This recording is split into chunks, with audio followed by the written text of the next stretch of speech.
मेरे देवर के पास अचानक से न जाने कहाँ से इतना पैसा आ गया था। हमारा ताल्लुक़ गरीब घर से था, लेकिन अचानक से इतना ज़्यादा पैसा आना मेरी समझ से बाहर था। मैं विधवा थी। कुछ साल पहले मेरे पति का देहांत हो गया था और मेरे आगे पीछे कोई नहीं था। मेरा एक बेटा था 8 साल का। मेरी शादी बहुत कम उम्र में हुई थी और अब मेरी उम्र 28 साल थी। पति के देहांत के बाद मेरे पास सिर्फ मेरे देवर का सहारा था। मेरे मायके में सिर्फ मेरी माँ थी, जो मेरी शादी के अगले साल ही दुनिया से चली गई थी। बाकी किसी रिश्तेदार से मुझे कोई उम्मीद नहीं थी। वह मुझे और मेरे बेटे को सहारा देंगे। इसीलिए मैंने देवर के साथ रहने का फ़ैसला कर लिया। मेरे रिश्तेदार आकर मुझे समझाने लगे कि देवर मेरे लिए गैर मर्द है और मुझे उसके साथ एक छत के नीचे नहीं रहना चाहिए। तो मैं उनसे कहती कि आप लोग मुझे अपने घर में रख लें, लेकिन मेरी यह बात सुनकर वह सब खामोश हो जाते। आज के ज़माने में कोई किसी का बोझ नहीं उठाता, लेकिन मेरे देवर ने मुझसे वादा किया कि वह मेरा और मेरे बेटे का सहारा बनेगा। हमें सबने बहुत परेशान किया कि हमारा एक छत के नीचे रहना गलत है, लेकिन इसके बावजूद कोई मुझे साथ रखने को तैयार नहीं था। मुझे समझ आ गया था कि लोगों को सिर्फ बातें बनानी आती हैं। अगर लोगों को वाकई में मेरी इतनी फ़िक्र होती तो वह मुझे सहारा देते, लेकिन उन सबको मेरी फ़िक्र नहीं थी। उनका मकसद सिर्फ मुझे परेशान करना था और कुछ नहीं। मैंने एक अलग इलाके में रहने का फ़ैसला किया। मेरे देवर ने कहा कि उस इलाके का माहौल सही नहीं है। मैंने उसके बारे में बहुत सी अफवाह सुनी। वहाँ औरतों को इस्तेमाल करते हैं। आप मेरे भाई की इज्जत हैं और मेरी भी इज्जत है। मैं आपको वहाँ रहने की इजाज़त बिल्कुल भी नहीं दूँगा। मेरा भतीजा मेरे मरे हुए भाई की एक ही निशानी है और मैं उसकी देखभाल करने के लिए काफ़ी हूँ और उसकी देखभाल मेरी जिम्मेदारी है। अपने देवर की बात सुनकर मुझे बहुत तसल्ली हुई थी, लेकिन मुझे ज़माने की बातों ने परेशान किया हुआ था। फिर मेरे देवर ने राय दी कि हम यह जगह छोड़कर कहीं और चले जाते हैं। मुझे उसकी यह बात बहुत अच्छी लगी, इसीलिए मैं शहर छोड़कर आ गई। यहाँ पर हमें कोई नहीं जानता था और हमारी किसी से बात भी नहीं होती थी और रिश्ता भी नहीं रखा, क्योंकि हमारे रिश्ते पर फिर से सवाल उठाए जाते। अगर कोई मोहल्ले की औरत मेरे घर आती और मेरे देवर और मेरे रिश्ते के बारे में सवाल करती, तो मैं उसे यही जवाब देती कि वह मेरा छोटा भाई है। फिर इस मोहल्ले में यह बात मशहूर हो गई कि मैं अपने भाई के साथ इस घर में रहती हूँ। इसीलिए यहाँ हमें किसी किस्म की परेशानी का सामना नहीं करना पड़ा था। मेरे पास मेरी शादी का जेवर था, जिससे बेचकर हम लोग यहाँ आए थे। उससे पहले ही मेरे देवर ने कारोबार शुरू कर दिया था और उसका कारोबार दिन दुगनी रात चौगुनी तरक्की करता चला गया। घर में बहुत सारा पैसा आने लगा।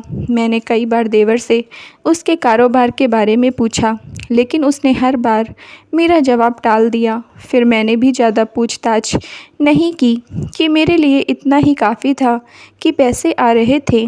मेरा देवर अच्छा इंसान था। मुझे उससे किसी गलत काम की उम्मीद नहीं थी, इसलिए मैंने ज़्यादा छानबीन नहीं की। देवर के पास बहुत सारा पैसा आ गया और हमने यह मोहल्ला छोड़ दिया और बहुत बड़ा घर खरीद लिया।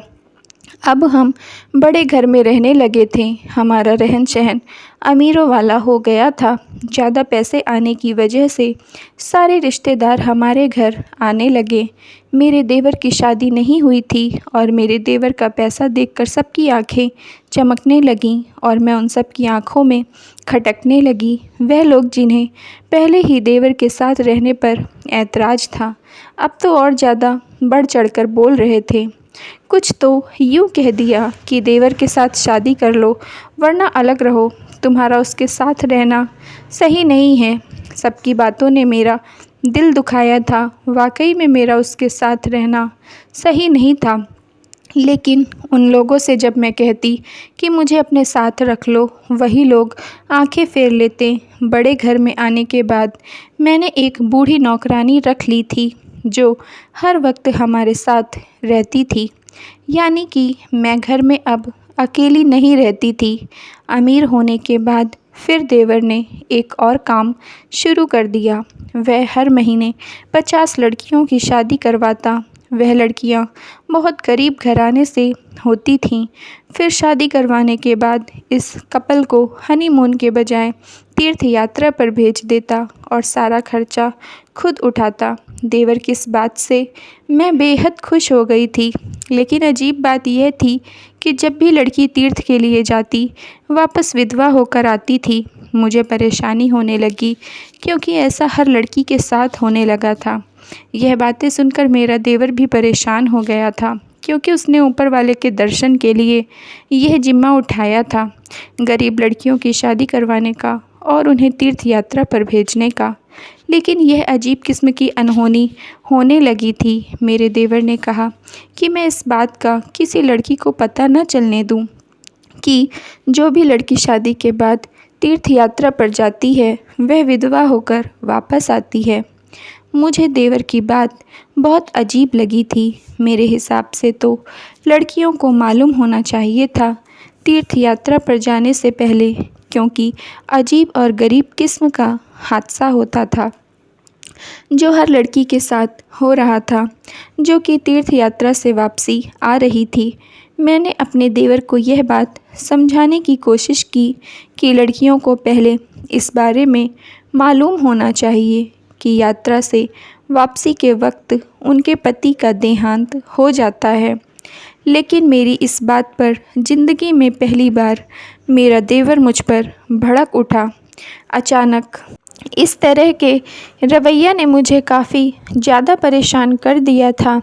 उसके इस रवैया पर मैं हैरान रह गई।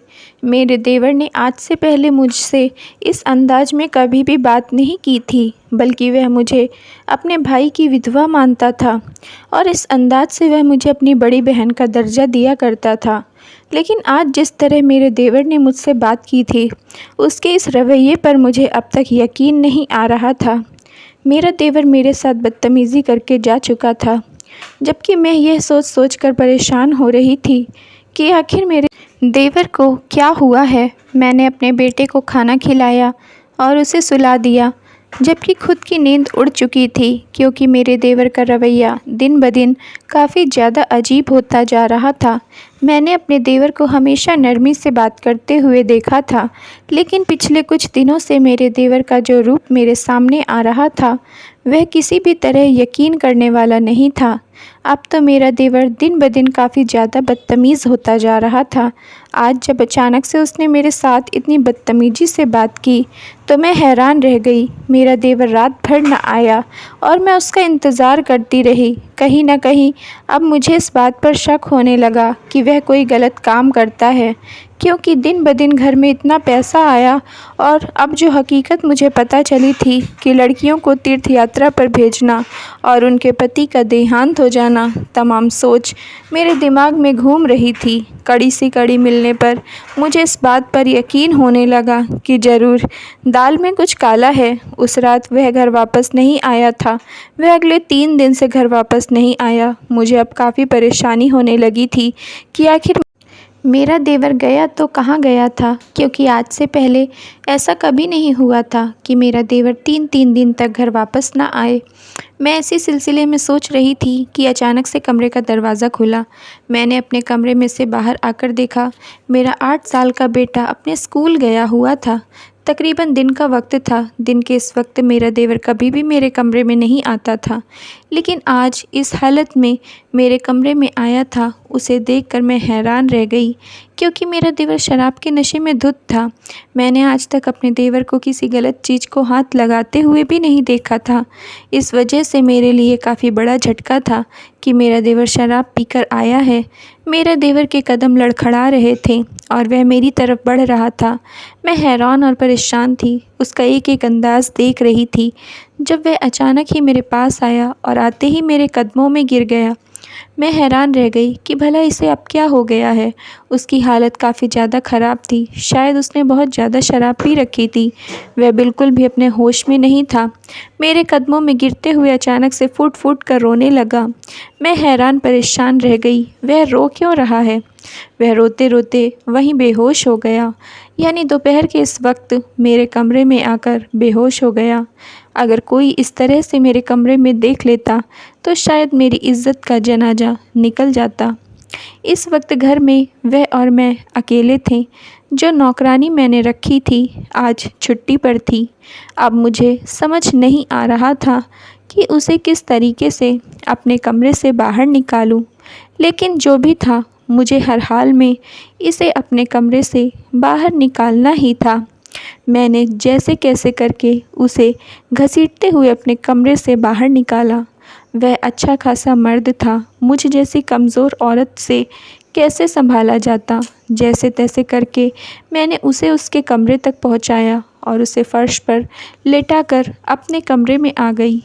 उसके कमरे का दरवाज़ा मैंने पहले ही लॉक कर दिया। मेरे बेटे के स्कूल से वापसी का वक्त हो चुका था। अब मुझे अपने बेटे को लेने के लिए स्कूल जाना था। देवर के कमरे को मैंने ताला लगा दिया था ताकि ऐसी हालत में वह कहीं भी बाहर ना जा सके। मैं अपने बेटे के स्कूल चली गई। बेटे को स्कूल से लेकर जब वापस घर आई तो मेरा देवर अभी तक अपने कमरे में लॉक था।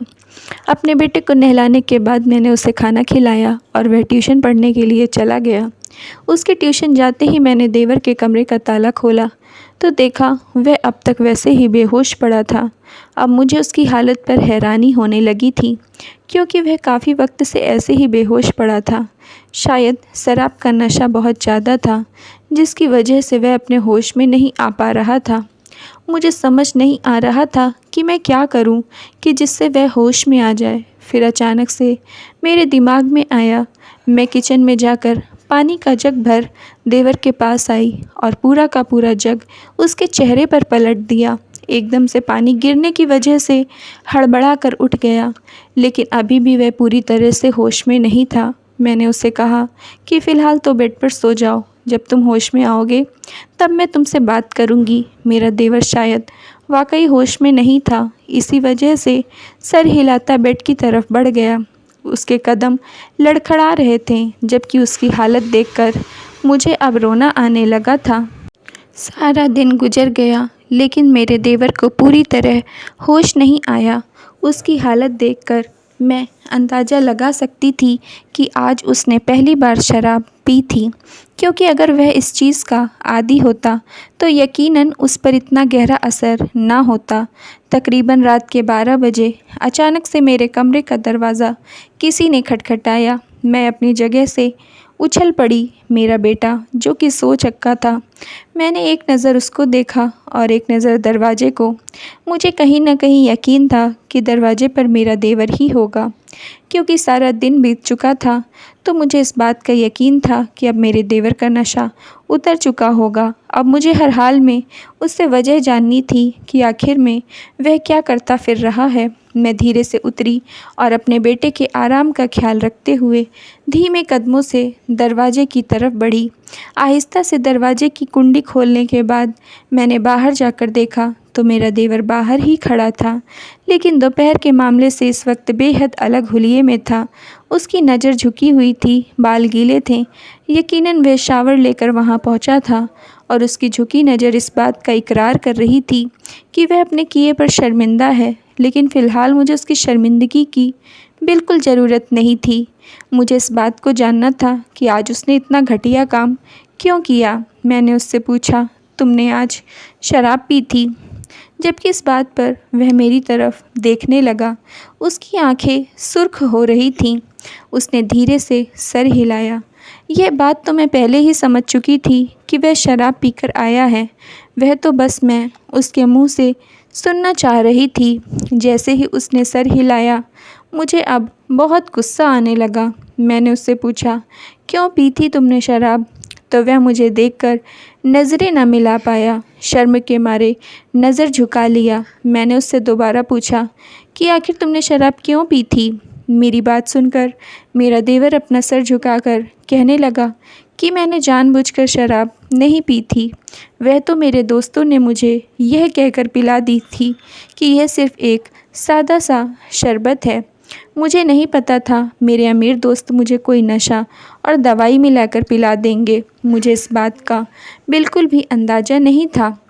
अगर मुझे ज़रा भी अंदाज़ा होता तो यकीनन मैं वह जूस हरगिज़ ना पीता। मुझे अपने देवर की बात पर यकीन आ गया था, क्योंकि यह बात तो मैं पहले ही जान गई थी कि मेरा देवर बिल्कुल गलत इंसान नहीं है, बिल्कुल मेरे बच्चे की तरह था। पूरे साल तक मैंने उसे अपने बच्चे की तरह ही देखभाल की थी और वह भी मुझे अपनी बड़ी बहन का रुतबा देता था। मैंने उसे बड़ी बहन होने के नाते समझाया कि तुम इस तरह के अमीर दोस्तों से दोस्ती ख़त्म कर दो। लेकिन यह बात सुनकर उसने अचानक से अपना सर उठाया और जिन नज़रों से उसने मुझे देखा वह एक पल के लिए मुझे हैरान कर गया। और फिर जब बोला तो उसके अल्फाज मुझे हैरान कर गए। वह कहकर रुका नहीं था, बल्कि अपनी बात पूरी करके वहाँ से चला गया था। जाते जाते वह यह भी कह गया था कि मैं अब तकरीबन 1 हफ़्ते तक घर नहीं आ सकूँगा और 1 हफ़्ते में उसे बहुत बड़ा प्रोजेक्ट मिला है जिसे पूरा करना है। मैं उससे पूछना चाहती थी कि आखिर वह क्या काम करता है जिसकी वजह से उसके पास इतना पैसा आ रहा है, और यह कौन सा प्रोजेक्ट है जिसे उसे 1 हफ़्ते के अंदर ही पूरा करना है। लेकिन मेरी बात सुनने से पहले अपनी बात कहकर वहाँ से जा चुका था। उसकी कही बात मुझे परेशान कर गई थी, क्योंकि उसने कहा था कि उसके अमीर दोस्तों की वजह से ही तो उनके घर इतनी दौलत आ रही है। उसके अमीर दोस्तों ने ही तो उसे ऐसे काम को बताया था जिसकी बदौलत वह चंद महीनों में इतना अमीर हो गया, और अब वह किसी भी कीमत पर इस काम को नहीं छोड़ सकता, क्योंकि इस काम को अपनाना तो बहुत आसान है, लेकिन इस काम से बाहर निकलना बहुत मुश्किल है। उसके अल्फाज अभी तक मेरे कानों में गूंज रहे थे। आज पूरे 3 दिन गुजर चुके थे, लेकिन मेरे देवर का कोई अता पता नहीं था। मुझे नहीं पता था कि मेरा देवर आखिर कहाँ गया है और वह क्या काम कर रहा है जिसकी वजह से चंद दिनों में इतने पैसे मिल रहे हैं। मैं हैरान परेशान थी, बस यही सोचती रही कि आखिर वह कौन सा काम करता है, लेकिन जवाब ना मिला। ठीक 1 हफ़्ते बाद जब मेरा देवर घर वापस आया तो मैंने उससे पूछा कि आखिर वह 1 हफ़्ते तक कहाँ था, तो उसने मुझे बताया कि वह 1 हफ़्ते से दुबई गया हुआ था। उसकी यह बात सुनकर मुझे हैरत का झटका लगा, क्योंकि उसने तो मुझे बताया ही नहीं था कि वह शहर से बाहर जा रहा है, और ज़िंदगी में ऐसा पहली बार हुआ था। वह मुल्क से बाहर गया था, क्योंकि आज से पहले वह मुल्क में रहकर ही काम किया करता था।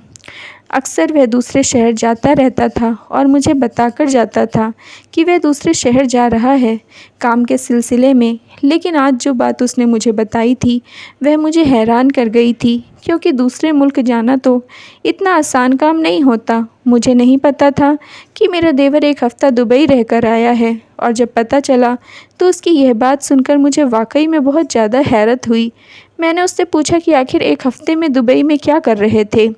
मेरी बात सुनकर उसने खूबसूरत सा सोने का हार मेरे सामने किया, जिसे देखकर मेरी आंखें चमक गईं, क्योंकि रात में इस वक्त खूबसूरत लाइट की रोशनी में वह सोने का हार चमक रहा था। उस हार को देखते ही उसकी कीमत का अंदाज़ा लगाया जा सकता था, शायद नहीं, यकीनन वह बहुत ही महंगा हार था। मैंने अपने देवर से पूछा कि वह यह कहाँ से लाया है, तो उसने कहा कि दुबई के शेख ने उसे तोहफ़े के तौर पर दिया है। तो मुझे उसकी इस बात पर हैरत हुई, भला इतना महंगा तोहफ़ा कोई बिना वजह क्यों देगा। मैंने उससे वजह पूछनी चाहिए तो उसने कहा कि आप आम खाएं, गुठलियाँ मत गिनिए। यह हार मैं आपके लिए लाया हूँ, तो बेहतर है इसे मेरी तरफ से तोहफ़ा समझकर रख लें। लेकिन मैंने अपने देवर से साफ इनकार कर दिया और कहा कि जब तक तुम मुझे यह नहीं बताओगे कि तुम क्या काम करते हो, तब तक मैं यह हार नहीं रखूँगी। मेरी धमकी का मेरे देवर पर कोई असर नहीं हुआ और वह हार लेकर वहाँ से चला गया।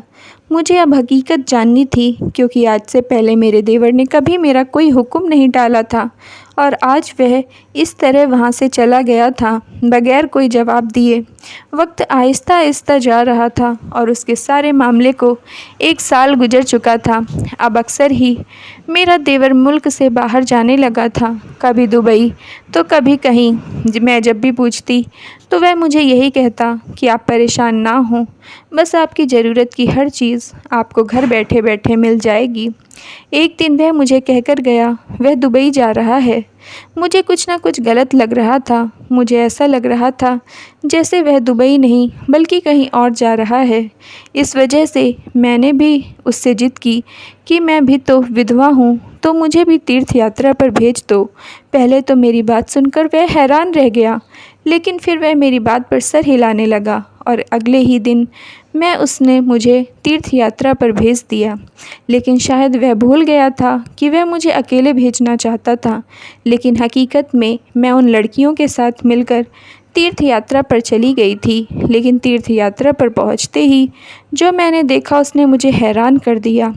उसने मेरे पैरों तले से ज़मीन सरका दी, क्योंकि मैं तो तीर्थ यात्रा पर गई थी लेकिन लड़कियों के साथ मैं भी दुबई पहुंच गई थी। लेकिन मेरे देवर ने मुझे वहां देख लिया था और उसने पहली फ़ुर्सत में मुझे वहाँ से निकाल कर वापस भेज दिया था। उसने मुझसे कहा था कि मैं अभी कुछ दिन दुबई में रहने वाला हूँ और वापस आकर मुझे सब कुछ बता देगा कि आखिर यह सब क्या चल रहा है। अभी 2 दिन ही गुजरे थे कि एक दिन अचानक से मेरे घर का दरवाज़ा बजा तो मैं हैरान हो गई, क्योंकि हमारे घर में कोई नहीं आता। मैंने दरवाज़ा खोला तो सामने का मंज़र देखकर मैं डर गई। मेरे मुंह से चीख निकल गई, क्योंकि सामने ही मेरा देवर खून से लथपथ खड़ा था। उसके सफ़ेद रंग की शर्ट खून से सनी और चेहरे पर भी खून लगा हुआ था। उसके माथे से खून की बूंदें टपक कर घर के मार्बल के फर्श पर गिर गई थीं। मैंने फ़ौरन से जब पूरा दरवाज़ा खोला तो वह लड़खड़ा कर कदमों के साथ अंदर दाखिल हुआ। मैंने डॉक्टर को फ़ोन किया और चंद ही मिनटों में डॉक्टर घर पर आ गया। उसने मेरे देवर के तमाम जख्मों को साफ़ किया और उसे नींद की दवाई देकर चला गया, जबकि मैं परेशानी से अपने देवर को देख रही थी। अगले दिन सुबह जब उसकी आँख खुली तो मैंने उससे पूछा कि आखिर क्या हुआ है। वह तो दुबई जाने वाला था, फिर अचानक क्यों इस हालत में, कैसे है? मेरी तरफ देखकर मुस्कुराया, कहने लगा कि गलत का अंजाम भी बुरा ही होता है। मैं गलत रास्ते पर चल पड़ा था तो उसकी सज़ा तो भुगतनी ही थी। मैंने अपने रब से दुआ मांगी थी कि मेरे गुनाहों की सज़ा मुझे इसी दुनिया में मिल जाए। उस दुनिया की सज़ा बहुत मुश्किल होती है जो ज़बरदस्त ना हो सके। इस दुनिया में भुगत लो तो बेहतर है। वह रोते हुए बोला तो मैंने उससे पूछा कि क्या गलत काम करने लग गए थे तुम तो? उसने मुझे बताया कि मैं लड़कियों की शादी नहीं करवाता था, बल्कि मैं दुबई के गैंग के लिए काम करता था। गरीब घराने की लड़कियों को शादी के जाल में फंसाकर डॉन के आदमियों से उनकी शादी करवाया करता था और शादी के बाद उन्हें तीर्थ यात्रा के नाम पर दुबई भेज दिया जाता था। जैसे ही वह लड़कियां दुबई पहुंचती थीं तो उन्हें 1 या 1.5 हफ्ते तक इस्तेमाल करने के बाद उन्हें यह कहकर वापस भेज दिया जाता कि उनका पति मर चुका है, क्योंकि यह बात तो वह लड़कियां खुद भी नहीं जान पाती थीं कि उनके साथ क्या हो रहा है क्या नहीं, उनके असली पति हैं या नहीं। उन्हें तो बस यह बताया जाता था कि उनकी शादी इस आदमी से हुई है, लेकिन असल हकीकत दुबई का डॉन वह लड़कियां बेच देता था, जिसकी मुँह मांगी कीमत मुझे मिलती थी। इस काम के लिए अलग अलग मुल्कों से लड़कियों का इंतज़ाम किया जाता था और इसी तरह हमारे इलाकों से मैं और मेरे वह अमीर दोस्त ही यह काम करते थे। हम लोग उन गरीब लड़कियों को शादी का लालच देकर दुबई भेज देते थे और वहाँ उनके साथ क्या होता था यह वह लड़कियां खुद नहीं समझ पाती थीं, क्योंकि वह जिन लोगों के साथ रहती थीं उन्हें यही लगता कि वह उनके पति ही हैं, लेकिन हकीकत में उनके पति नहीं होते थे, बल्कि वह लड़कियां उन्हें बेची गई होती थीं। मुझे इस बात का एहसास हो गया था, उसी वजह से मैंने उनसे माफ़ी मांग ली थी और दुबई के डॉन को मना कर दिया था कि अब से यह काम नहीं करना चाहता हूँ। उस वजह से उसने अपने बंदे भेजकर मुझ पर हमला करवाया और मुझे मारने की कोशिश की, लेकिन जैसे देश में आकर मैं वहाँ से बच गया। अपने देवर की सारी बात सुनकर मुझे अब उससे नफ़रत महसूस होने लगी थी, क्योंकि वह 1-2 नहीं बल्कि अनगिनत लड़कियों की ज़िंदगी बर्बाद कर चुका था। फ़िलहाल मेरा उसे माफ़ करने का कोई इरादा नहीं था। इस वजह से मैंने पुलिस को फ़ोन कर दिया और उसको पुलिस के हवाले कर दिया। उसके लिए यही सज़ा बेहतर थी, क्योंकि उसने अपना जुर्म कबूल कर लिया था उस वजह से उसे उम्र कैद की सज़ा हो गई। मैंने वह घर छोड़ दिया था क्योंकि वह मेहनत के पैसों की कमाई से नहीं खरीदा गया था। बुरे कामों का बुरा ही अंजाम होता है।